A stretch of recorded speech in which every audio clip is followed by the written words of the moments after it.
sign contract with a talent in singing, dancing, or acting, visit or call your nearest RPN radio station nationwide. See posters for details of Pilipinas Kayo Na production in cooperation with Pauly East and Universal Records, PCSO, Solar Entertainment, Nestle, SM Value, Center for Pop, Boiling Seafood Talabang, Zoom Manatee Group, Gilio Paco Yamaha, and our media partners, Solar News, TVV4, RJTV, and Bravo Filipino Magazine. Good news! 50 years old and above may now join the contest. Call DXKT at 226-3485.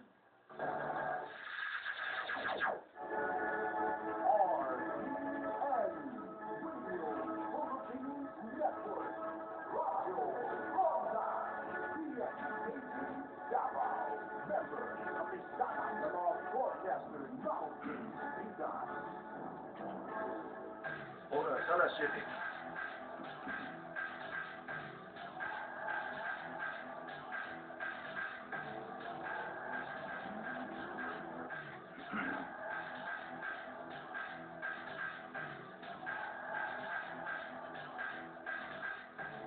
Dakong kalihukan sa kadayawan sa Davao, dili mahinayon. Biyahing Davao ni Pinoy, dayon karong adlaw. Ulga sa pagpangumba na dawat sa Court of Appeals, Department of Justice, kagahapong adlaw. George W. Bush, nag-undergo og heart procedure. Obama motambong sa G20 Summit sa Russia. Team China kayang ipalukapa sa Pilipinas. Pacquiao o Rios nagkapikunan. Kadto na tungulhang tudling. Higa naman yung buntag, kini si Al Hinugin. Sa atong RPN Newswatch Local Editions.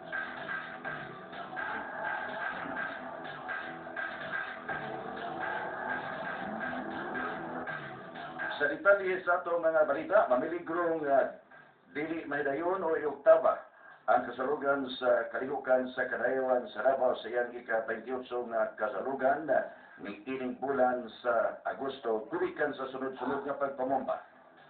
Nagpatawag og sa kadinaliang press conference si Mayor Rode Duterte dito sa European Restaurant kagahapon sa hapon. Diing gisisgutan ang pagtimbang-timbang matod pa sa mayor kung angayan pa ba nga ipadayon o ipospon paghimo sa dakong kalihukan sa Kadayawan Festival karong tuiga. Sa press conference gisulti sa mayor nga nakahukom siya nga karong Agosto 13 ining tuiga kung ipadayon ba o dili ang Davao River Parade, indak-indak sa daan o ang Floral Float Parade nga gikatakda karong Agosto 16, 17 o 18. Ang mayor ni klaro nga dili siya gusto nga basulon kung may daotang mga panghitabo. Ato nining maong kakong kaliyukan nga lagmit mo hatag gayod og kadaot kung dili man simbako mo kalas pagayod kinabuhi sa katawhang Davao o sa mga bisitang langyaw o lokal. Ang mayor ni Tugan nga doon na gayoy dakong hulga sa pagpamumba karon dinhi sa Mindanao. O dili kini niya ikatugot nga dunay kinabuhi nga makalas. Gisoble sa mayor nga pwede kita maglipay-lipay apan nining panahon nga ingon ini ang sitwasyon sa Mindanao hayan nga kuno galing dili man mahinayon dili usab siya basulon sa mga Davaoenos. Sa iyo nini si Police Senior Superintendent Ronald de la Rosa gipi sa Davao City Police Office nagmando nga gidili gayod ang pagdalatala og bagpak sa dagkong kalihukan dili sa Davao aron dili madudahang may sulod nga bomba gikan sa ilang bagpak.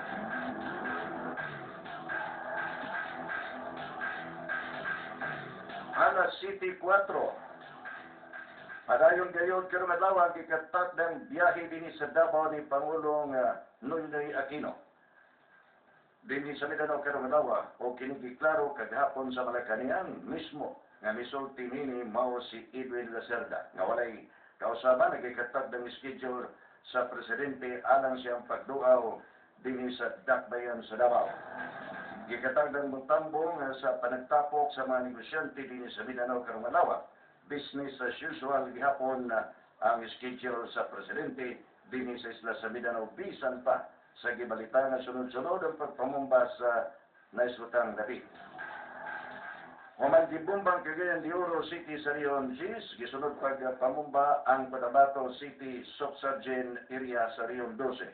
Wala pa gani masulbad ang duha ka sunod-sunod nga pagpamumba kagahapon Agosto City nining tuiga, gibombahan na po ang Midsayap North Cotabato, sa Corgyapon sa Rion 11 o Sarik Agwak, Maguindanao, Province of Autonomous Region in Muslim Mindanao, o usa ka pamahayag ngadto sa media nga giklaro sa presidential spokesman Edwin Lacerda nga ipadayon bisan pa sa kadagang hulga ang panaw sa presidente dinhi sa Mindanao karong adlaw. Si Lacerda ni konfirma nga wala sila mutuo nga may epekto sa pagpaningkamot sa pagpanambo sa ekonomiya ang sunod-sunod nga pagpamumba dinhi sa Mindanao.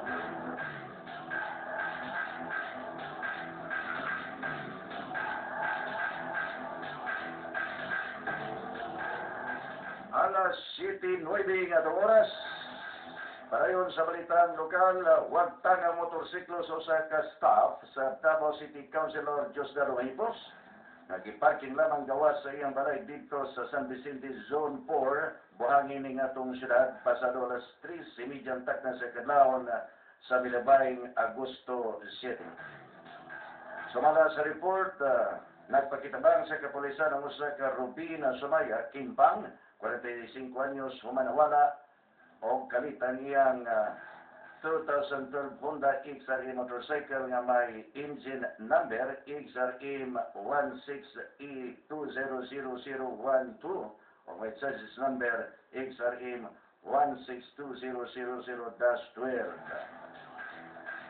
Gialerto karon sa kapulisan ang makadala ng Divisonet sa Davao aron ipalga ng usa ka motorsiklo nga matod pa iyaha sa Dakbayan sa Davao o assign kini ngadto kang konsehal Diosdado Mahipos.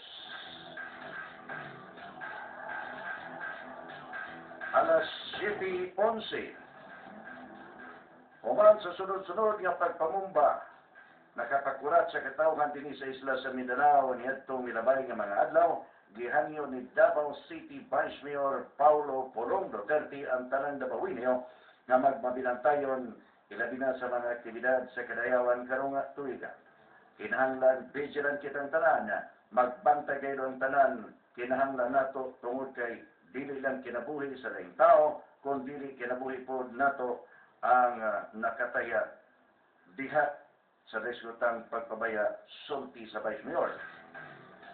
Aron mas mapahugtan pa ang seguridad, gimanduan ni Vice Mayor Pulong Duterte si Konsehal Edgar Ramos Sibuyan Sr., Chairman sa Committee on Peace and Order Committee nga magpasa og resolution nga tig-an ang tanang mga sakyanan lakip na mga motorsiklo nga magparking sa mga lugar diin moagi ang parada. Nakikinabisab ang Vice Mayor nila ni Police Senior Superintendent Ronald de la Rosa, Direktor sa Kapulisan sa atong Dakbayan sa Davao, Retired Senior Superintendent Dionisio Abudi, Chief sa Traffic Management Center o guban pang mga opisyalis sa kapulisan, lakip na ang mga barangay police nga motabang sa pagbantay sa atong palibot. Ginusulsab ang resolusyon nga hilngon ang mga pag sa kapulisan o kasundaluhan nga magbantay sa kasulugan sa kadayawan. Ang Vice Mayor nag-imbita sa tanang Davaoenyo nga mosalmot sa nisgutang selebrasyon.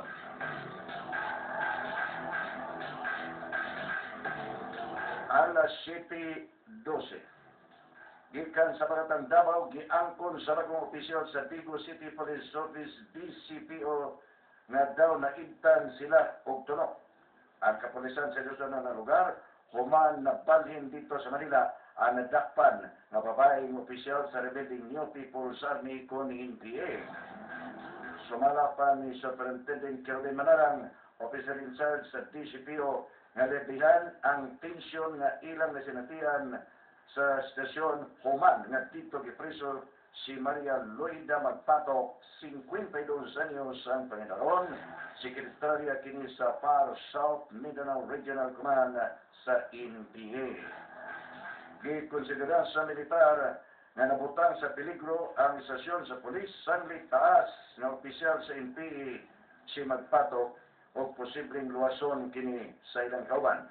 Kanungduman nga si Magpatok na signit niya itong Hulyo 28 sa Kadlaon sa iniusang sakop sa 39 Infantry Battalion, Criminal Investigation and Detection Group, CIDG, o Davao del Sur Provincial Police Office, DCPO. Nadakpan si Magpatok kumikan sa subsub nga pagpaningid sa intelligence operative sa kapulisan o militar. Dako ang pasalamat sa kapulisan ngadto sa kasundaluhan o manitabang pagbantay sa DCPO atol sa pagpreso sa rebelde. Samtang nagkanayon si Lieutenant Colonel Marcos Flores Jr., commanding officer sa 39 Infantry Battalion na nakabase sa Malapatan, Sarangani Province, ang pagsikop ni Magpatok nakapahuyang kurumatot sa kalihukan sa mga rebelde. Ang pahayag ni Flores gihimo atol sa pakiginabi kaniya sa Tigbalita o programang Pasada 97 sa usa ka FM station nitong labing adlaw. Nasayran gikan sa opisyal sa militar nga si Magpatok mo'y organizer sa mga batan-on nga musulod sa kalihukan. Hiroon gitinaw sa militar o kapulisan nga wasad sila magkumpiyansa bisan pa og atuan sa Manila ang dinakpan kumikan sa posibleng pagpanimalos sa maribelding NPA.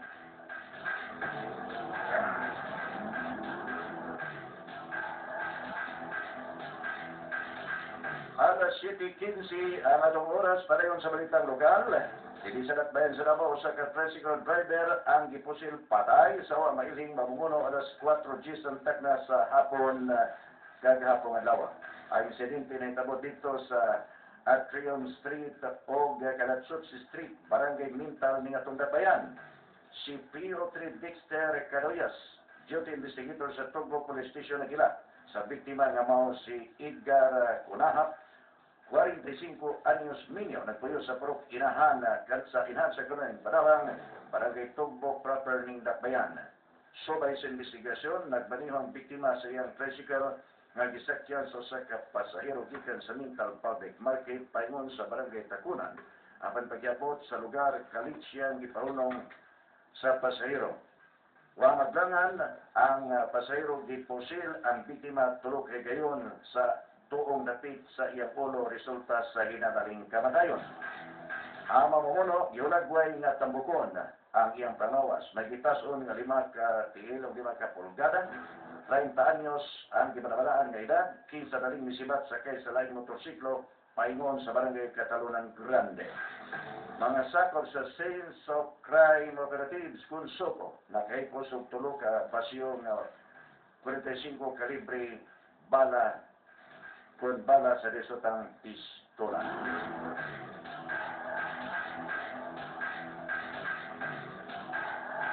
Alas 7:13 ang atong oras dito sa North Cotabato, 7 ka mga sundalo na sandan dihang gitanom og bomba sa Cotabato Maguindanao Highway nga may busika alas 9:45 kagahapon sa buntag.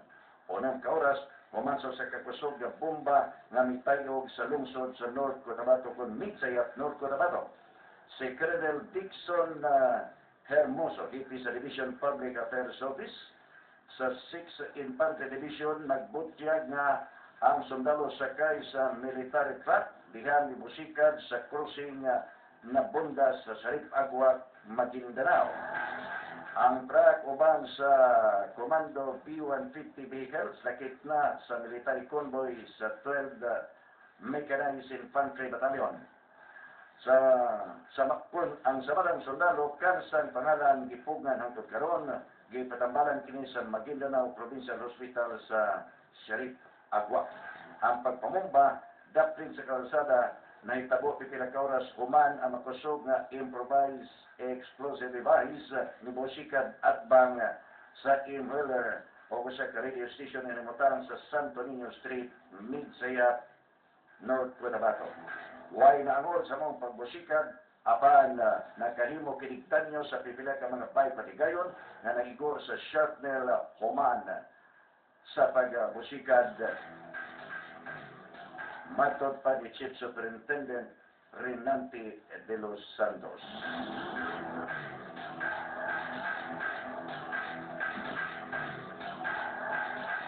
Katapos ang bahin sa itong mga balita, gigagyapon sa probinsya sa Cotabato City, giangko ni City Administrator Attorney Cynthia Gianni Sayadi nga siya ang target sa caravan nga nibusikad alas 4:30 na sa hapon nito milabay nga Lunes nga mikala sa oraw ka kinabuhi o misamad sa laing 32 ka mga tao. Matod pa ni Gianni nga tugay na siya nga nakadawat og hulga sa iyang kinabuhi. Dugang niya katulo na siya kay gayon nga buot patyon. Gibutya ko sa ni Cotabato City Mayor Japar Gianni nga dunay tulo ka tawo nga nadakpan ang kapulisan nga nakit-an kini sa CCTV camera nga maoy nagbilin sa multicab atbang sa Villa Funeral Homes.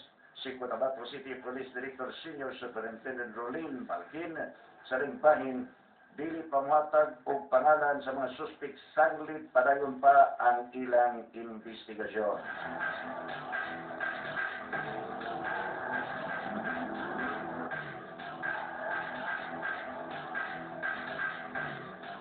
Alas 7:19 ang atong oras.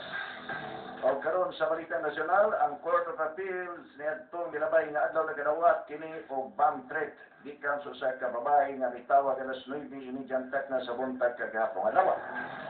Ang mitawag matod pa ang bomba nga mobuto dito kini gibutang sa main building sa Court of Appeals sa may Orosa Street, Malati, Manila. Matod pa ni CA Acting Presiding Justice Remigio Salazar Fernando na namiligro ang ilang kinabuhi kung wa pa kinila mamatikdi. Matod pa, gialerto karon ang tanang mga kawani sa Court of Appeals gimanduan nga mo vacate kung mohawa usa sa nisutang premises. Mga elemento sa Manila Police District Explosive Ordnance Divisions misusi sa nisgutan nga tawag gikan sa naghulga nga butangan og bomba ang Court of Appeals ug ang Department of Justice.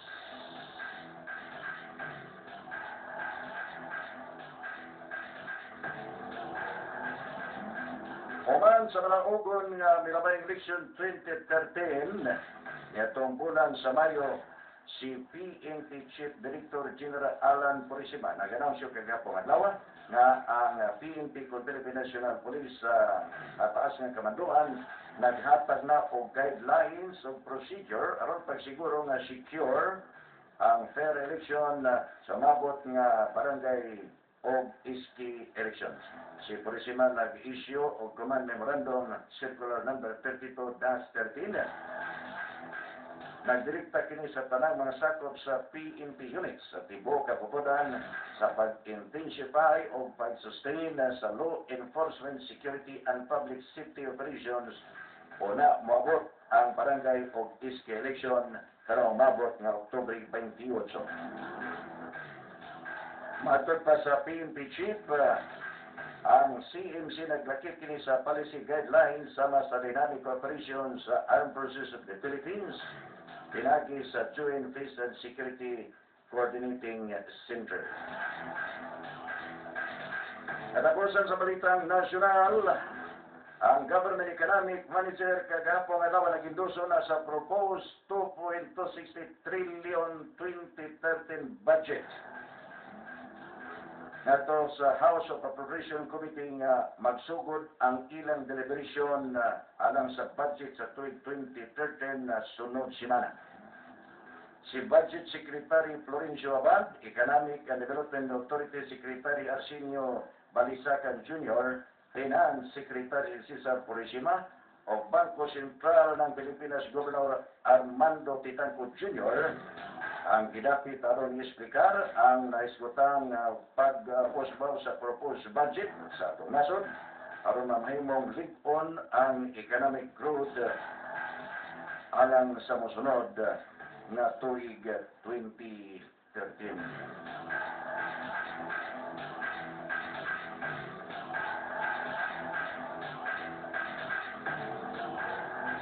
Alas 7:23.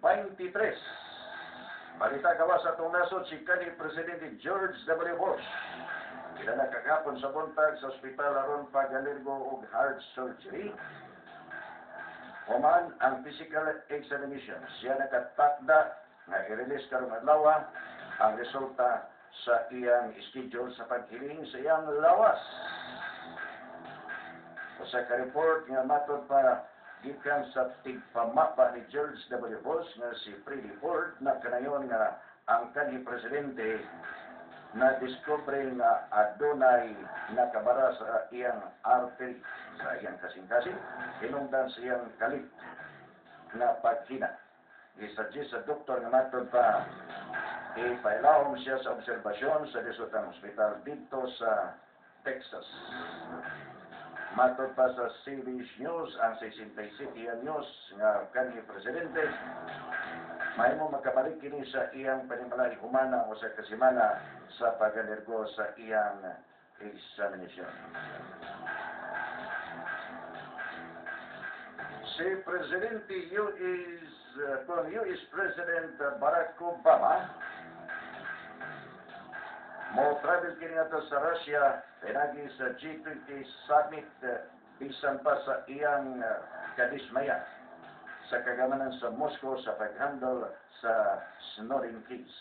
So sa ka-interview oban ni Jing Lino sa NBC niya ito nalabay nga gabi dito sa Los Angeles, ang presidente nagparehag sa iyang kadismaya sa Russia sa paggarantiya og temporaryo nga asylum kang Edward Snowden niya ito nalabay nga gusto no bisan paran kung nanawagan ng Estados Unidos mahitungod nini. Inoon si Obama iyang deklaro nga dili mapiktuan ang pagtambong sa G20 Summit nga himuon karong bulan sa September ni ining tuig.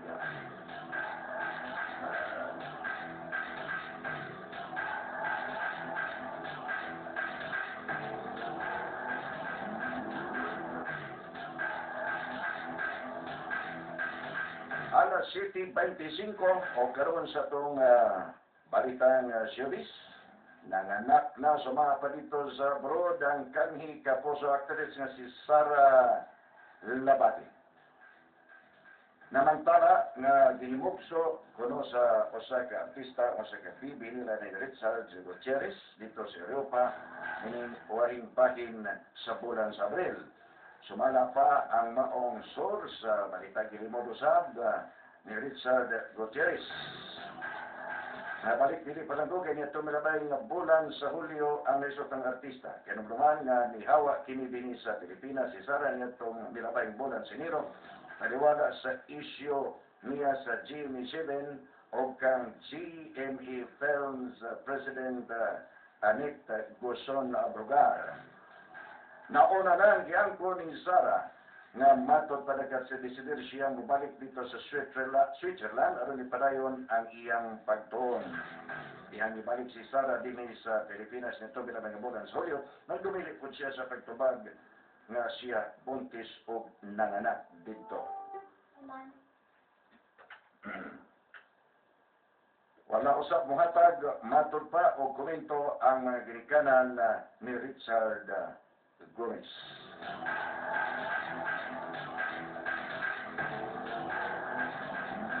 Alas 7:27 katapusan sa atong mga balita, magpadala ang Davao sa kinatibukang 156 ka atleta 27 ka coaches o 17 ka opisyalis sa Mindanao qualifying sa Batang Pinoy 2013 sa siyudad sa Tagum City karong Agosto 27 hangtod sa Agosto 31. Kini ang pahayag ni Sports Development Division of the City Mayor's Office Officer in Charge William Bots Ramirez atol sa pagpamulong sa Department of Education. Sulti sa kani Philippine Sports Commissioner Dili sa syudad, dili makapadala sa kompletong delegasyon sa 22 ka sports regional meet tungod sa pondo. Makigtigi ang Davao sa Agnes Athletics Chess, dance sports, tennis, sipak takraw, softball, swimming, table tennis, taekwondo, volleyball, judo o karate. Dugang pa ni Ramirez nga karong tuiga mas taas pa sa 65 nga may partisipar sa unong ka events sa Dapitan City sa Milabay nga tuig. Gipunuhan sa lokal nga kagamanan sa Davao og 777 mil pesos ang uniforme sa delegado, allowances o uban pang gastos. Mga madaog sa Mindanao League mao'y mo abante sa National Finals sa Nobyembre 19 hangtod sa 23 dito sa Zamboanga City. Sa katapusan, si kanhi Philippine National Team Coach nga mao si Taruman nagtuo nga dunay tsansa ang Gilas Pilipinas nga mapildi ang China team sa FIBA Asia Championship. Sumapa ni Taruman kung ang national team mudua sama sa ilang ipakitang performance batok sa Japan, dako kay posibilidad nga kaya nila nga malukapa ang Chinese squad. Ang defending champion nga China napildi karong adlaw sa torneo sa Iran o South Korea sa unang round. Nagmatod pa nakita nga naglisod ang Chinese team sa una pa lamang yukbo ang kasaktan sa kaduhang round. Sa yunini, napakya sa Gilas Philippines sa pagdaog batok sa Chinese Taipei apan makabawi kini matod pa kontra sa Japan sa 1971.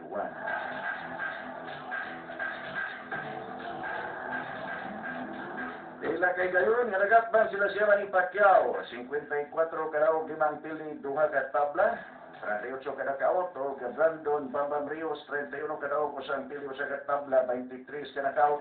Dilang nagsugod na ang mediator alang sa ilang away karong mabot nga Nobyembre 24 dito sa Macau. O sa maong panangkita, pulos nindot ang pulong gibuyan sa Matagusa. Apan usa ka sikat kuno matod pasikat nga sports program nga first take sa ESPN nagkapikunan ng duha ka mga boksingero o ang hinungdan mao si Floyd Mayweather Jr. Sa maong programa na iskutan ni Sidney Weather, boksidor nga 44 kadaog ulit pili 26 ka nakao. Nagsugod ang matod pa pagkainitan sa duha ka boksidor. Dihan gipangutana sa host, Rios, may tungod sa opinion niini nga kaya bang pilihon ni Manny Pacquiao si Floyd Mayweather Jr. kung ugaling hinayon pa ang ilang pagkontra niya itong 2010. Walay preno-preno mitubag si Rios ug ningon Mayweather gihapon ang madaog. Tubagsab ni Pacquiao nga malipayon siya tungod kay gipaboran si Floyd. Sultisab ni Rios nga wa siya ang programa aron suportahan si Mayweather apan misulti lang kuno siya sa tinuod. Ngayon puntuha bat-bat ni Pacquiao nga kung ikumpara sa iyang estilo walay laing buhaton si Mayweather kung dili mudagan. Apan wa magpapili serios gilipinsan sab ang undefeated American fighter. Niya pa nakita na ba ni Pacquiao si Floyd nga nidagan sa wahing away niini. Wala ko sa motabag ang boksidor na congressman nga representar sa Sarangani Province. Kato naglangkod sa itong 30 minutos RPN Newswatch Local Edition. Ini ang balita Al Hinugin. Hantarugman. Mayong muntag.